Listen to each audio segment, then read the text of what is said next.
Отиваме във Варна, пред кабинета на доктор... Как му беше името, бе? Сега ще си припомниш. Кажи го, бе. Сега ще го На езика ми. Гледаме интервю от УМБАЛ Света Марина във Варна, където Цеца Алексова разговаря с един от лекарите. Политравмата е болест, в крайна сметка. Рачко, забелязваш ли нещо странно? Веднага ти казвам, Зуек. Името на доктора е сбъркано. Вместо Касим с двойно м са написали Касил.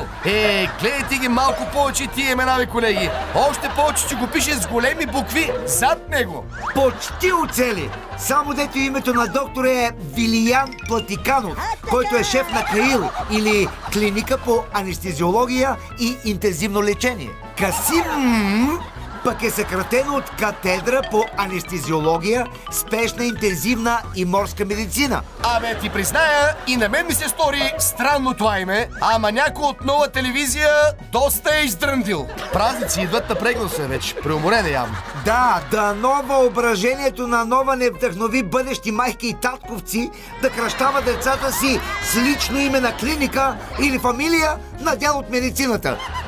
Очакваме и следващите интервюта на Цеца Алексова с доктор Унг Иванов и Джипи Георгиев.